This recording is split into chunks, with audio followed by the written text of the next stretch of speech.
Okay, thought it would start out on a different note. I found the pictures at Typo! Oh, that was our first dog. It's the only thing that Jane and I agreed on. Oh, Typo. The Typo, I think Jane might have even come up with it, but it was kind of the stage ink with mistakes, and she was all black except for this little white tuft right here, and she had this little rat tail that was natural. You know how other dogs, when you clip their tail to trim it, they get a little bald nub? Well, she didn't have a bald nub, but just this rat tail that kept growing from it. And so we went on a road trip like 3 months after the marriage, the church wedding. I was losing it. I was losing it. And I just kind of bolted. It was on my birthday week. And I said, I'm just going to take the dog and go. And it was actually when I got back from this, I had my first DUI. Anyway, but this road trip was interesting. And the reason I mention it is that I'm going to go off the top of my head. We drove to Memphis, then Little Rock. I did the beginning of the trip to drive to Houston was the way it started off, because I just had to get out of the house, took the dog, threw some clothes in a bag, and I'll be back. I'll one of those. I just left. I don't know what triggered it, but I was suffocating with her, and so I left. Jeez, wonder when she got her first clue it wasn't going to work out. Oh, okay, so we went to Memphis, Little Rock, and then went over to Dallas. We stopped by Jill's place, said hey, we went out and got a pizza, and for the only time in Typo's life, we went to this restaurant and Typo barked incessantly while in the car, and she'd never done that before. Never, never, never. And the weird thing about that trip was, I had forgotten about this, that I did this, hey Jill, are you in the area? I'm driving through, I've got my dog, and I just need, She goes, yeah, stop by. And I went to Jill's house, and we're sitting there in the kitchen, and she goes, well, I just let you know that I just recently got married. I go, that's great. Kinda. I said, that's great. And then her husband, or the person, supposedly her husband, came in, and she goes, this is him. And the guy kind of looked at me and kind of shook his head, and he goes, hi, I'm Bob, or, I don't even know. And I shook his hand, and he goes, well, congratulations, guys. That's great. And I go, what do you do? Or I asked Jill, what does he do? And she goes, I'm not even sure, Bob, what do you do?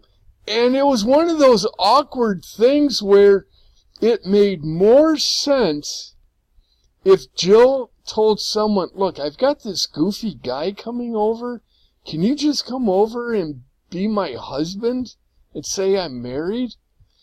That's the way it played out. I'm not saying that that's what did, but it was so awkward. It was like they had just met and decided to get married. Totally unlike her. I mean, like Typo barking. It was just out of character that... Oh, and there's wine in the refrigerator, and it was like, that doesn't... So I don't know what was going on. It just seemed way off. Way off. But, you got to take it for... And I said, yeah, well, I got married, and I'm just, driving around, and I can't take it anymore. It's only been 3 months since the wedding, and thought that might be a little bit too much to put on her at once. But we did. We went out for a pizza, and that was the last time I did see her. I can't remember. Like I said, I'm forgetting these things, but this trip... So after Dallas, we went to Albuquerque. Then we went to Las Vegas. We drove the Strip up and down about 4 times. Typo, you want to just blow this pop stand? Nothing doing it for me here. She goes, oh, I'm done. And I'd say cheeseburger, and she'd go, what? What? Cheeseburger? Because I gave that poor little thing, like, cholesterol of 590. No, I didn't, folks, I didn't give her just burgers. But I did give her a few burgers. She liked them much. And then, you know, I always joke that, you know, Typo is, you know, this seems small for some reason. And I know there's a Mandela out there that's saying, yeah, it's completely different. I don't know, people. I was there with the dog, and the dog's head is bigger than the mountain. So I don't know what's going on. But, oh, what a travel. And this dog, I owe so much to. And then people are wondering, like, well, do dogs go to heaven? Dogs go to heaven? And I don't see why not. I don't know. I know there's a lot of different thoughts, imagine that, about it, but they have a soul. They have a soul, so why would they not go?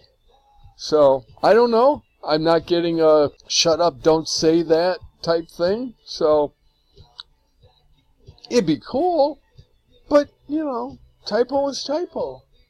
Oh, anyway, I think I got one more. Yeah. Oh, so he named it Typo when we went to the beach. You know, come on, Typo, come here. They go, oh, Typo, that's neat. And for whatever reason, I go, yeah, it's Japanese for dog of wisdom, and it stuck. Not the name Typo, but just that was my, you know, trademark response. Oh, Typo, what does that mean? It's Japanese for dog of wisdom. And then this was when, it's kind of freaky, woo, that Typo got loose or something, and there's some weird lady had a rabbit in a hutch in front of her house, if I remember this right, and she had a shepherd inside, and Typo wandered down there, and the shepherd attacked her and put a big chunk in her neck. And I think that's what that was for. But one time she was coming up, this is weird, now that I know, this is weird. One time she was coming up the back stairwell, the one that, this one, hold on, we gotta just get that out of the way. Whoa. Thought I could have edited that. Anyway, she was coming up that back stairwell, and on the tile she slipped a little bit, and she yelped like it was her life. And immediately it was like she's down. And she's yelping, and we took her, there was a 24-hour vet clinic down the road, like within a mile. We took her there, and they said, wow, she looks like she tore her ACL. And like, oh, here's Mr. Knees, and that might, you know, our dog, not my dog, our dog had its ACL, but you know what?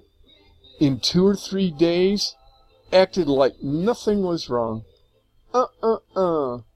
So whatever happened, now I think it was supernatural. Because the dog said, or the vet said, it's probably, $2,000-$3,000 to have the surgery. I don't care. If that's what, I don't want her suffering. And maybe that's a little bit high, but I know it was 4 digits. 1,000, I don't know. But it was like, whatever. That's not an option. So, and then she was fine. So I don't know. Something else was going on. Really, a little fruity. I used to get high basketball shoes. My ankles are bad. Oh, that was her sock. And she did sock. She did the sock. And then she'd plant it in front of you and then go sit over here and wait for you to get it. Then if you just sat there and didn't do anything, she'd run over there and grab it and shove it a little bit closer and then come back here. And then the other thing, she'd be behind the couch and you just go, couch! And she'd jump all the way over onto the other side in one leap and be in your lap. Oh, what a great dog. Anyway, We gotta move on. Ah, lost the screen. This is the only other picture.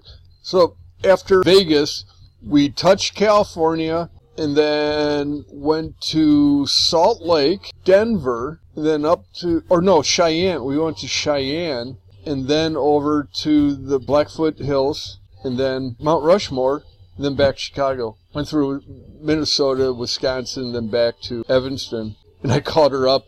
I was 20 minutes away, and I called Jane up and said, "Well, I'm back," and she goes, "Are you all right?" And I'm like, "Yeah." She goes, "Have you been drinking?" I said, "No, not at all.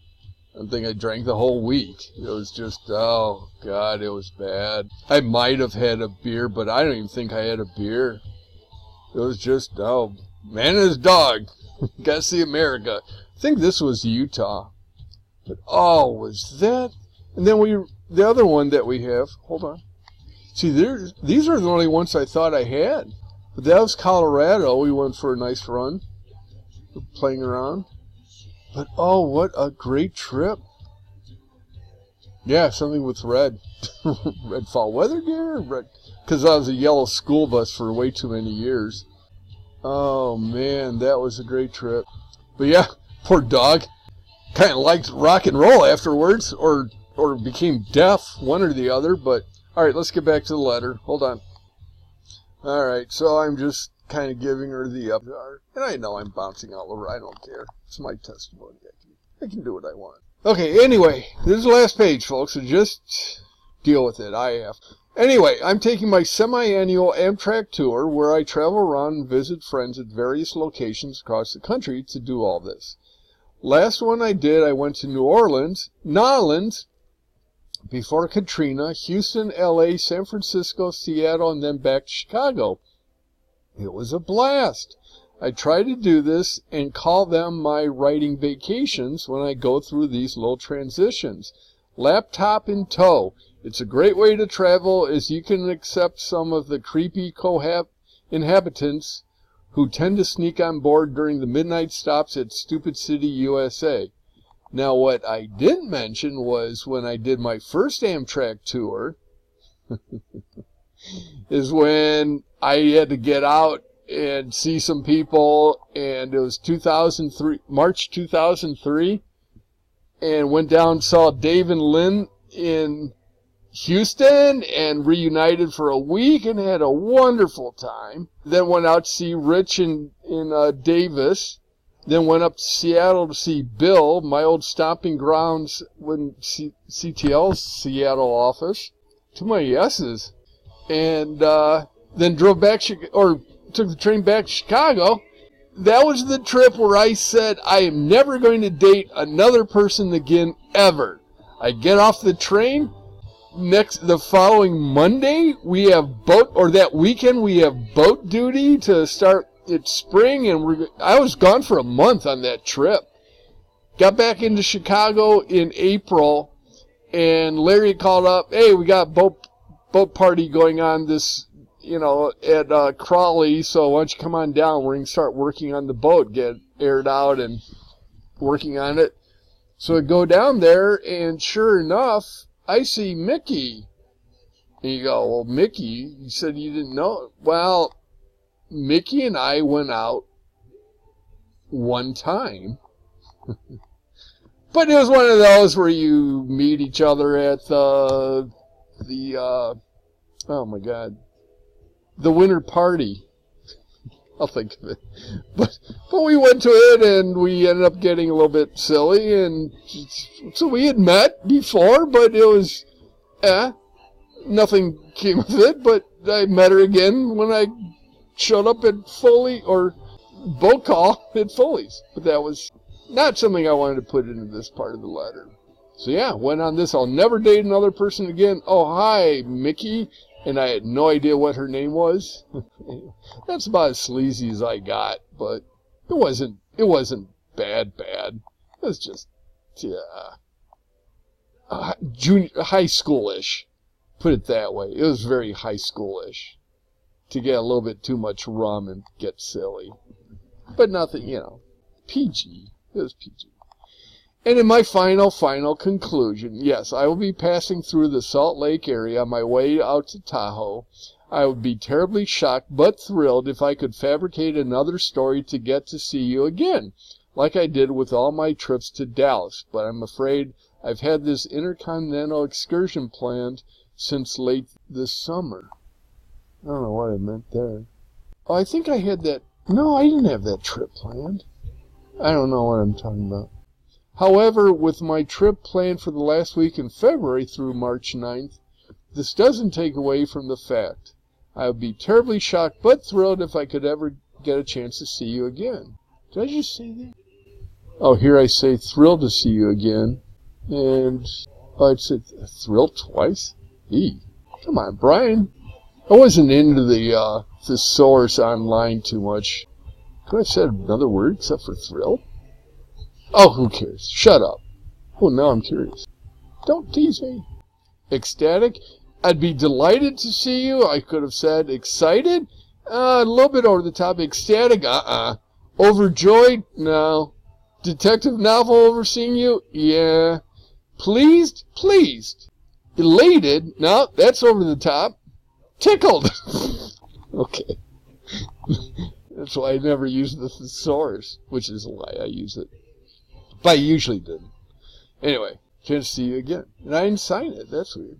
Anyway, P.S. And of course the obvious question, what the heck are you doing? Kids, work, flying, parachuting, bungee jumping, skyrocket hurling, racquetballing, skiing? How could you not? Park City was the first ski area that I hit freshman year with Bill Mager. She knew Bill Mager. In company. Still have a ton of photos. No, I don't. Jupiter's Bowl. Oh, man. P.P.S. I thought you always liked Colorado. She did. She goes, why do you want Utah? Colorado's cool. And then I ended up, she's in Utah. I know I'm cheating here, having read a letter from 1979, but seriously, you give up that easy. Oh, that's right. It was in a letter. So I do have proof if I have Dallas the Big Hurt. That's the name of that envelope. Dallas the Big Hurt, not debacle. I was wondering what. Okay. But seriously, oh yeah. She goes, why do you want that? Okay. Dreaming big, baby. Either you jump on board the train or you just get run over. She goes, I'll pass. Okay. All right. PPS.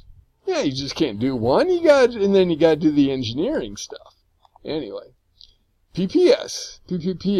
Regarding those letters, just to date myself here, Brandon was just an infant as her little nephew. I remember meeting in my suite. Yep, little kid farted. Never heard a kid fart before and thought it was the funniest thing on the planet. Ugh.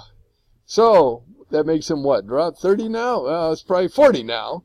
My math skills are impeccable, with or without a calculator. And, also, whatever happened to your dad's... Her dad had died. When I talked to her on the phone, she goes, yeah, my dad died in 94? 3? 4? Which was sad. Had been young. I mean, no later than 60s. And I'm sure that was devastating for her. That was a tight family. Oh, out of curiosity, I looked up Guthrie on the internet, and it looked like it was sold. Yeah, just wondering, because you wrote about how he made you work a lot when you wanted to go out and goof around so much. That was evident in every single one of the summer letters. She did work. She worked there until summer school. So, you know, Purdue graduate, or the semester ends beginning of May. Like Derby Day, which was yesterday now, that was the end of finals week. So she had worked at her dad's place from beginning of May till, I think, June. Second week in June was when summer school started. And she, well, I don't know, between freshman and sophomore year. It's the only time I knew she went to summer school. She was at the teak house. Oh, God, that's painful. Anyway, PPPS. In one letter, at the time of my first surgery, you drew a bullet with teeth marks on it for me to figuratively bite during the operation. You also drew a stick figure biting a bullet and a pair of scissors that were actually quite similar to the rusticated ones the surgical team actually used. Ha ha. That made me smile a dozen times over, only because you really stink at drawing. And it was. It's just the most endearing thing that a person who she doesn't like drawing, she doesn't like writing, she doesn't do those things, but she did, and she did it for me. And, okay, it's too goofy, I'm sorry. Anyway. P to the 5th power, S. Since I've more than spilled my guts here. Yeah, you pretty much disemboweled yourself. I found a copy of a song I wrote at 4 a.m. grave shift when I was working at Manpower. Oh, sitting in front of a plastic punch press breaking off molds for car parts. The song is entitled, I think I crushed my hand with this stupid machine. Okay. It's not a love ballad by any means. Oh my God, I thought I wrote... Okay. That's funny. That is funny. If you ever see the little short, well, actually it's an hour and a half, about the world's dirtiest joke, it's kind of funny, but not really. They do a thing in there about songs. It's kind of like Spinal Tap. Plays this beautiful melody. Then you go, what's the name of that song? You know, Lick My Love Pump or something. It's just, okay. So you kind of do the same thing. It's like, you wrote this beautiful love song? What do you call it? I think I crushed my hand with this stupid frickin' machine. Okay. P to the 6th power, S. HSE levity update. I forgot to mention the reaction I initially had back in 97. This is where I think it was something. Whenever HSE was first mentioned, I was ecstatic that they actually had medical verification that within my cerebral cortex was this 4-pound blob of brains. And there you have it, my living oxymoronic, ironical conclusion. For all the dumb, stupid things I've done in life, I have one excuse. I really have a brain. Oh, gee. Now, whether or not it was the healthy part that caused all the nonsense or the other organic part that had a bad bug lying hidden in hibernation that was truly responsible. Yee. You know what it's like to cringe at yourself? P to the 7th. In regard to P to the 6th S, think about it. To claim the bug was making decisions at times when my apartment was filled with a ton of sand, literally for a beach party when I lived in Houston 2 years in a row, or the time I bought a 78 Volkswagen van again, the Boilermaker Boogie Bus is 78? Wow. No less, for a party weekend in Chicago where there was a Fight-Out reunion with 25 plus attending.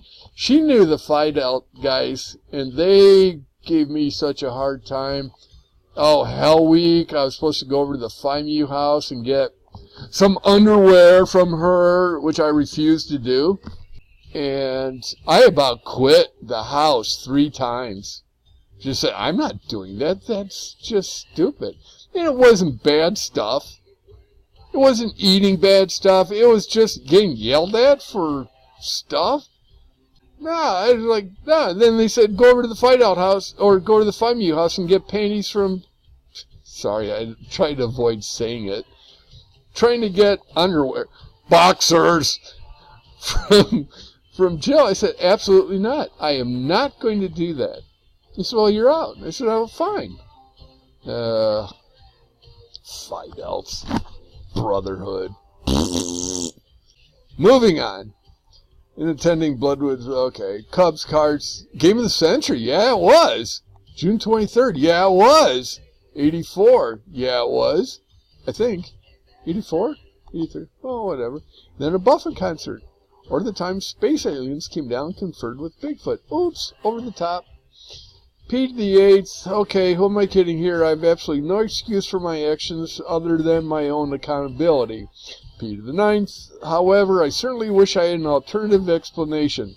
Maybe that's something fate has more control of than I do. Who knows?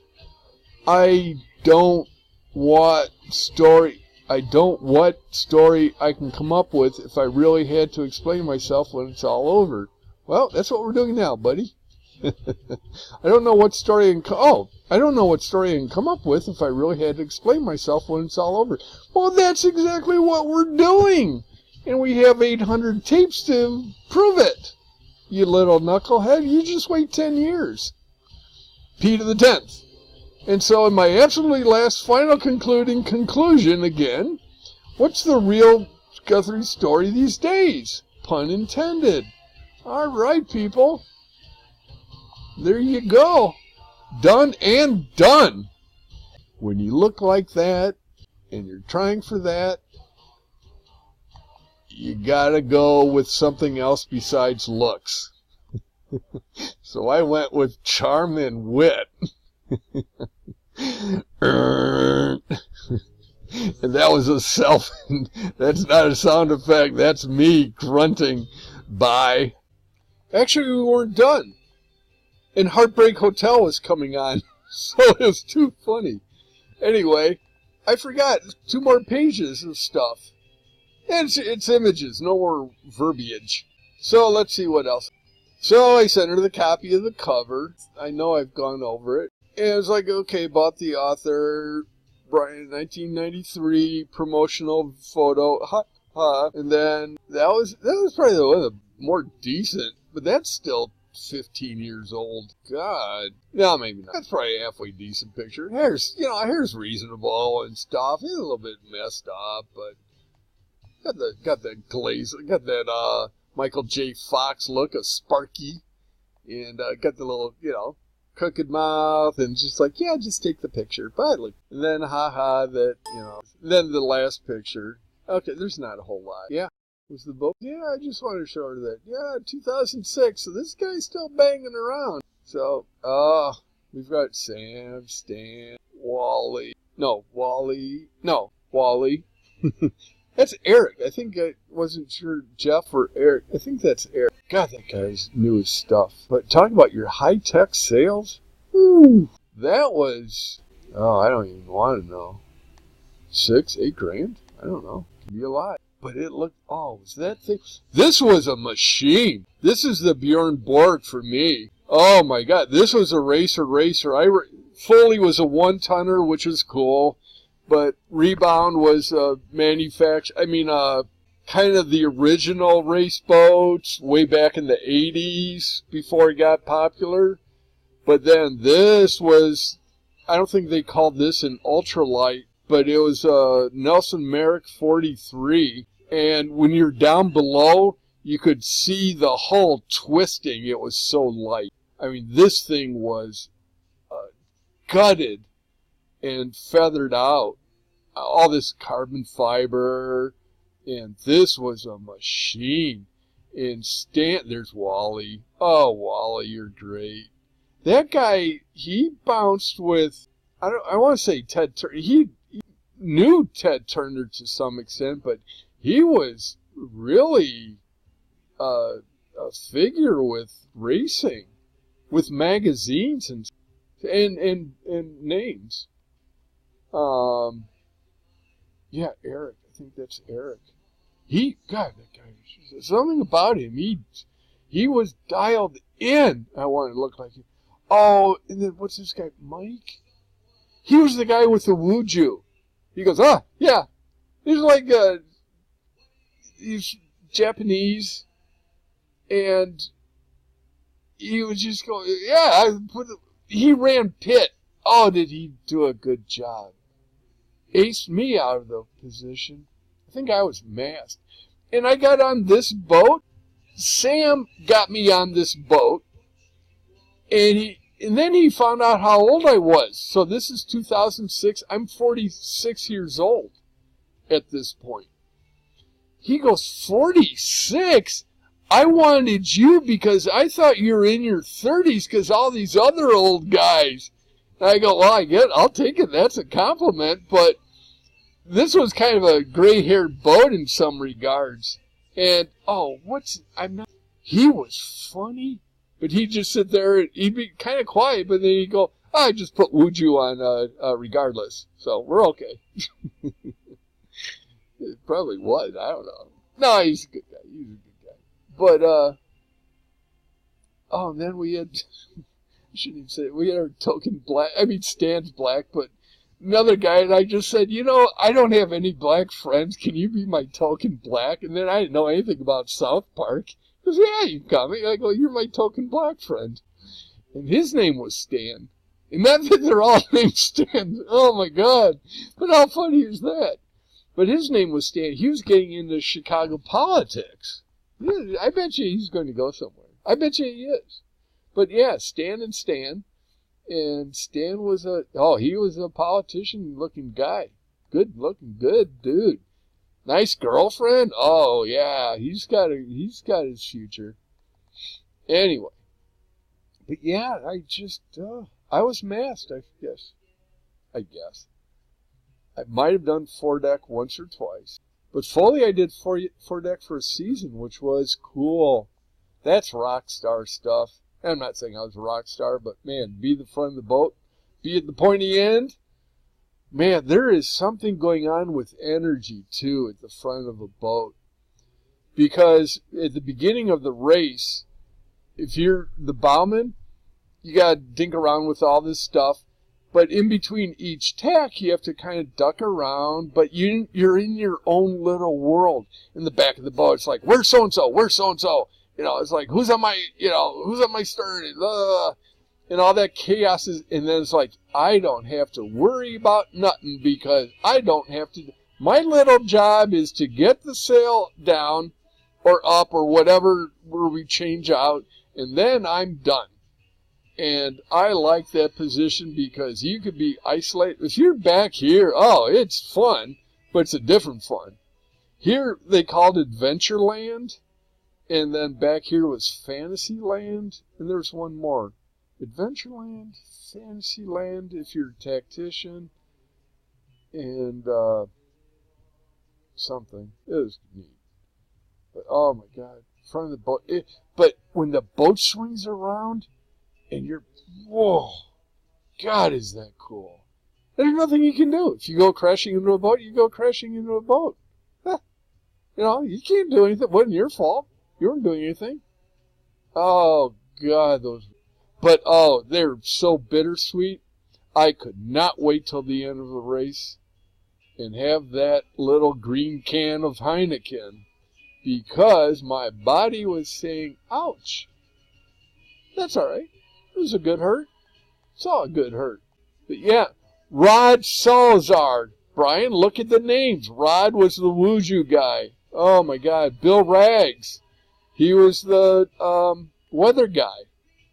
He goes screaming one time, hey, you guys, there looks like a really bad storm coming. Yeah, Rags, why don't you come up for a second? He'd pop up, and there's this big black cloud over us. He's like, okay. Jill Mecklenburger, we've got a little thing about Jill. Nothing ever happened, but the one where God putting someone in front of me, Jill, we're the same age, and Jill is Jill, and more parallels. But she was funny. She was funny. She looked at me. I mean, she dated this guy. Oh, she just, no, different area code of people. But we had fun together. But we're just like, no. Jeff DeFazio, I forgot he was on that boat. Tom Fallon, that's the guy that wrecked the boat on delivery the last year. And don't go near shore. You got to go out and then in. Tom goes, I know, I've done this. And he goes, nope. And he went and boat bottomed out and he cracked the keel. And Raven was out for half a season. That's when I raced with Mickey on her boat. And I was tactician. We had some great... They looked at me like rock star. And I'm like, nah, you don't. And they're like, well, you're on Perf 1. And it's like, okay. And it's like, you have to have heard enough stories from Mick that I'm no rock star. But they go, you want to do tactician? I go, sure. But, oh, it was fun. And it was fun. Stan Bailey. I don't know who that is. Nancy. Steve Cox, another goofball. He was a Purdue guy. Then all of a sudden his hair got real long. We'll do a little thing on him. Rich, I don't remember. Phil Hughes, I barely. Wally, of course. Mike. Oh, this is so sad. I was going to find a recent picture of Wally, and yeah, he died 2 years ago. And my birthday was September 21st, 1960. We were 5 days apart. Oh my gosh, that's sad. But his health was really wicked. Oak Park. Oh. Yeah, he was at Legacy.com, and I don't want to go to these. I don't be disrespectful, but one of the neater things about him, he used to talk, he was divorced, but he talked about how he and his daughter would spend these quality times and just park themselves and watch movies, and oh, he was just a neat guy. And I know I'm going to see him again, because he talked about his faith and how his church helped him along when everyone abandoned him. He and I paralleled in so many ways, but he's kind of like Tim. In fact, he's almost exactly like Tim, where both he and Tim had bad hearts and bad knees and bad back, and they were so much alike, and our relationships were so much alike, and oh my God, and Tim passed away a year after this. But I know I'll see those guys again, they're in a better place. So it's sad but not sad, It's, in the grand scheme of things, I'm gonna yak and smack this guy and laugh about a lot of stuff. So it's sad but not sad. So just wanted to add that. But oh my gosh. But he's in a better place. That's the good thing. So leave it at that. That was the guy that was Pitt. No. Okay. Rod was Bauman. What am I talking about? Mike was Pitt. Rod was Bow. And then that's why he said he put Wuju on people. Because he's up there and he goes, "What are you doing?" "Yeah, I'm putting Wuju on people." Okay. But Mike was Pitt. He's the guy that took me to the hospital when I broke my leg. Woo! Anyway. And then that knucklehead. Alright, now we're done. Bye.